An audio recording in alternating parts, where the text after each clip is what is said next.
ranta ya daɗe sai ta kulle ƙofa. Ta kulle ƙofa ya ce mata a'a baiwar Allah ni da zan tafi na bar mashin ɗina a waje ba kuma kin san ana sata. Jama'a assalamu alaikum, barkanmu da kasancewa da ku a wannan tasha tamu mai albarka. Ni ce taku Ummi Muhammad dai wacce kuka santa da Zara Buhari. Yau abinda muke so mu yi bayani akai, ko in ce abinda nake so mu yi magana akai, mu faɗakar akai, mu yi tambaya akai shine namiji matafiyi. Me tafiyar nan take haifarwa? Neman halak ne. Idan ka tafi can me kake yi? Idan ka bar matarka a gida me take yi? Shin idan kai tafiyan nan kwana nawa kake yi kafin ka dawo? Sati nawa kake, wata nawa kake yi kafin ka je ka dawo? Ke kuma idan mijinki ya tafi ya barki, ya ake yi kike tsare mutuncinki domin kowa ya ganki da mutunci? Sabida akwai wani labari da ya taɓa faruwa.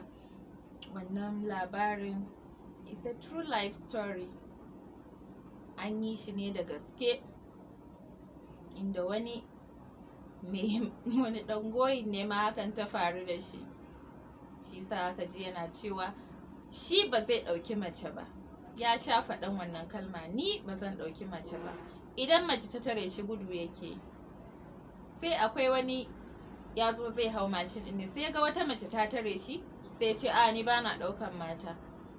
Sai shi wannan mutumin ya hau, sai ce bawan Allah dan Allah bari in tambaye ka. Sai ce Allah ya sa na sani. Sai ce to me yasa na ji ka ce ba za ka ɗauki mace ba? Na ga waccan baiwar Allah ta tare ka, ga goyo ga kaya a hannunta, amma ka ƙi ka ɗauke ta. Ya ce rabu da wayannan mutanen. Sai ce ban gane ba, shin ba ka tausaya wa mata ne? Ya ce ba tausayin su bane ba na yi, ina tausayin kaina ne. Sabida wayannan da kake ganin su shedanu ne. Sai ya ce waɗansu ko? Ya ce to ba tare duka an zama ɗaya ba. Abin da nake so in faɗa maka shine akwai abin da ya taɓa faruwa da ni. Na ɗauki wata mata, na tafi na kai ta har gida. Sai ta ce min wai in shigo cikin gida. Na ce mata a'a baiwar Allah in shigo gida. Ta ce ka shigo mana, ko ruwa ne ka ɗan samu ka sha, gashi ka gaji kana ta aiki kamar na ga gashi bakin ka dai. Ta dai ja ra'ayin shi, ka san mace ashe ita akwai nata dalilin da yasa ta janyo shi. Suka shiga har cikin gida, ta kawo mishi ruwa ya sha. Ranta ya daɗe sai ta kulle ƙofa. Ta kulle ƙofa ya ce mata a'a baiwar Allah ni da zan tafi na bar mashin ɗina a waje ba kuma kin san ana satan mashin, kuma loan aka bani fa, ba wai mashin ɗina bane, don Allah ki bar ni na fita na je na ci gaba da aiki na. Ta ce ai sam don Allah ka tausaya min, don Allah kaza kaza kaza. Ka san mace idan ta so ta yi abu babu wanda ya isa ya hana ta. Haka ta dinga yi har shedan ya zo ya gifta tsakaninsu, komai ya kankama.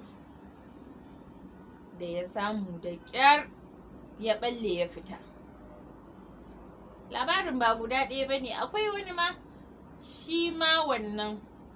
Ita kuma mace ita ma nan ɗin ne, idan mijin ya tafi ashe sai tana gayyato maza. Amma wannan ni naga kamar har da laifin shi. Sorry to say, ba wai ina goyon bayan su bane, amma mace ce fa. Tunda kun riga kun yi aure, ka riga ka sani kamar yanda za ka kasance kana da sha'awa, ita ma wannan matar haka za ta kasance. To sabida Allah ka tafi ka barta wata ɗaya, wata biyu, wata uku, wata waliya ce ita? Ai dai ka san ba waliya ka aura ba ko? To haka mijin nan ya tafi ya barta. Duk tafiyan da zai yi ashe akwai wani daidai karfe 10 idan ya zo zai faka motar shi. Idan ya faka motar shi za ta fito, ya kira ta a waya kenan. Idan ta fito, dama idan aka shiga gidan ɗakinta ne na farko, sai ta fara, yana zuwa za ta fito. Tana fitowa shikenan sai ya bi bayanta sai su shige. Ana haka har mutane suka sa ido. Kasan ko a ina fa kake yin, ko a cikin ƙasa ne kike yin abu ko kake yin abu, sai Allah ya tona asirinka, musamman ma abun nan ba wai don Allah bane. Shikenan akwai abokin shi sai ya fahimci hakan. Shikenan ana ta magana, ana ta zance ƙananun magana. Shikenan sai ya kira abokin shi sai ya ce, abokina ya aka yi ne kaza suka gaisa sai ce, kai akwai damuwa fa. Sai ce, ban gane akwai damuwa ba, me ya faru? Ya ce, wallahi kai abokina ne, akwai amana a tsakaninmu. Ya ce, mai kwarai haka ne. Ya ce, amma akwai abin da yake shirin faruwa, ko kuma in ce maka akwai abin da yake faruwa, amma ban sanya za ka ɗauki maganan nan ba idan na faɗa maka. Ka san dai ba zan maka ƙarya ba. Ya ce, na sani, don Allah ka faɗa min me ya faru. Ya ce, wallahi maganan ne tana da girma abokina. Ya ce, no kar ka damu, ka faɗa min ko me, wallahi na yarda da kai. Sai ya ce, to wance matarka, akwai wani abu da yake faruwa idan ka yi tafiya. Sai ya ce, kamar me kenan? Sai ya ce, ni ina so ka zama ganau ba jiyau ba.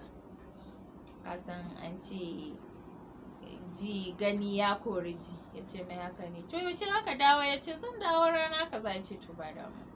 Ya dawo ya zo ya faɗa mishi. Ya ce, wallahi na fi so ka gani, saboda kar a zo a samu akasin haka, ka zo ka zarge ni da ko na maka ƙarya ko kuma zan haɗa ku. Ya ce, ba damuwa.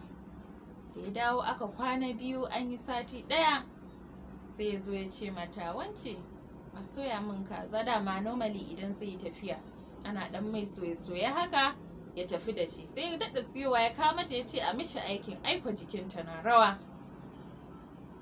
Ta mishi wannan.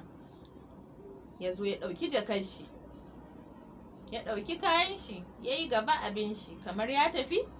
Kenan suka je suka zauna da abokin shi, suna zaune har dare ya yi. Dama a yanda mutane suka karanta, karfe 10 zuwa karfe 11 na dare shi wannan yake zuwa da motan shi. Ya ce yana zuwa da wata Honda ash color. Suka zo suka nemi dakali, suka zauna ɗan nesa da gidan. Shikenan aikuwa maraɗinta baya kunya, sai gashi nan ya zo. Yana zuwa kuwa can anjima sai gata ta fito. Ya kira ta kenan. Da ta fito suka kama hanya suka shige ɗaki. Bayan sun shiga ɗaki, su kuma gajen haƙuri. Ni mace ma na iya kawo wannan idea. Na ce, ni da ni ce namijin, da zuwa zan yi in sace tayoyin motar. Idan na sace tayoyin motar, idan ya fito, kun ga bai san ta ina zai fara ba ko? To kuma kafin nan zan tara mutane a waje, inda daga ya fito to kawai sai suka rubza ɗakin. Suna shiga ɗakin, ai shi kuma kan ku ce me wannan, ya fito da mugun gudu. Tuni ya gudu abin shi. To ka gani irin wannan ya gudu, ita kuma ko ya kai zancen kotu ma za a ce ina yake. Za ta iya rantsuwa ta ce ita ba ita ba ce. To amma me ya janyo? Mu tambayi kanmu. Kai mijinta ka tambayi kanka, tsakaninka da Allah, kai in kai tafiyan nan ka tsarkake kanka, ka riƙe mutuncinka. In ko har ka riƙe mutuncinka, ba za ka iya tsawon wa'annan watannin ko kuma wa'annan satuttukan ba tare da ka waiwayo gida ba. Wani idan ya riga ya tsallake kafar shi ya tafi, wallahi ya manta da matar shi ta gida. A can zai je ya yi abin da zai yi. Ita ma nan ya bar ta tun bata iya ba, akwai wa'anda musamman ne dama 'yan bariki ne. Akwai kuma wanda wallahi tafiya miji ya tafiya basu ya daɗe shi ya kangarar da su. Kai ne sanadi fa kenan wannan. Duk hukuncin da za a mata, amma in an ɗauko sanadi, kai za a ce kai ne sanadi. Ta tafi ka bar ta, dan ka bar mata abinci, ka bar mata da komai, shikenan iya bukatunta dama da aka faɗa maka.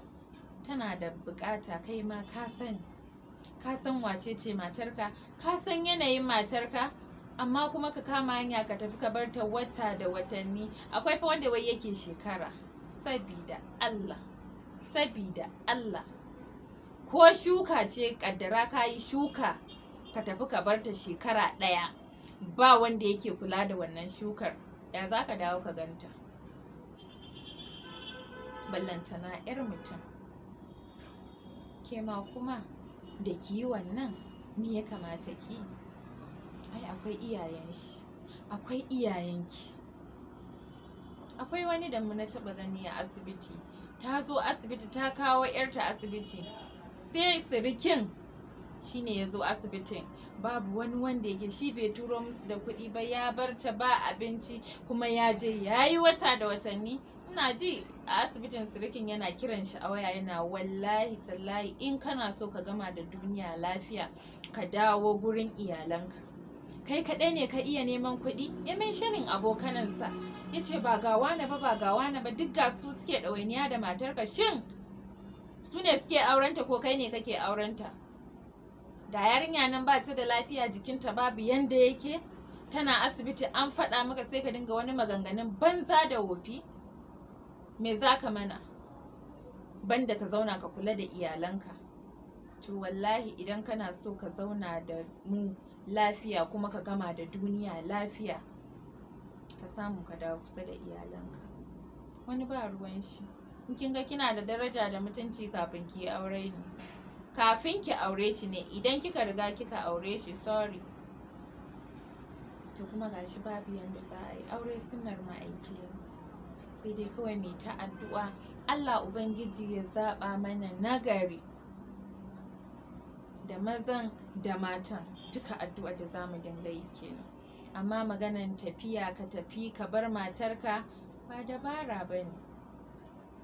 Wani irin neman kuɗi ne haka da zaka tattara ka tafi ka kyale su, baka san yaya 'ya'yanka suke, baka san tarbiyyar 'ya'yanka ba, kai ka kama hanya ka tafi abinka, ka je can kuma kana jin daɗi. Idan ya dawo kuma fa wani ko sati biyu baya yi, sati ɗaya zai ai lodi, an mun lodi, ai kaza karyar banza. Akwai wani wanda daga ƙarshe daga can ne ma isa keta da zaman iki zama gidan haya, an takura musu ba sa biya, baya nan, ga yara ya tafi ya bar mata. Aka dai aka ba su notice ta koma gidansu.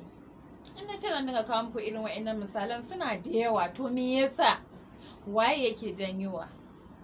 Namiji, kai kake janyowa. Wanda mace ba za ta iya maka haka ba, ta ajiye ka ta tafi tabdija, ai sai ya ji dalili. To dan Allah mu gyara abinda duk bai dace ba.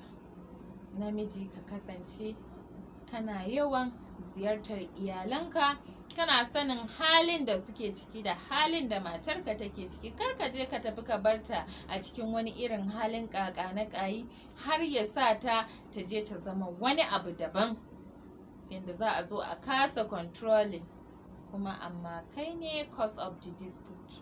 So ka gani bai kamata ba. Ni iya shawara ta kenan da zan ba ku. In kuma kuna ganin akwai wani mai laifi ko ba shi bane, na san kuma haka za ku ce laifin shi ne ba laifinta bane, amma ke ma ki ji tsoron Allah, ki san cewa wannan miji naki aurenki yake yi, ba shi ya halicce ki ba, kuma idan kika mutu ba shi zai tambaye ki ba, Allahn da ya halicce ki shine zai tambaye ki. Kuma baki isa ki kawo wannan a matsayin excuse baki ce wai ai dan ya tafi ya bar ni ne. Ai kowa akwai irin jarabawar da Allah yake masa. In kika tsinci kanki a wannan, sai ki ce kaddara ne, yana cikin destinin ki, wata rana zai zama labari. Sai ki kasance mai yawan azumi, tunda komai musulunci idan ya kawo mana shi, ya kawo mana yanda za mu yi shi a sauƙaƙe, bayan da za mu sha wahala ba. A bar ku lafiya, Allah ya sada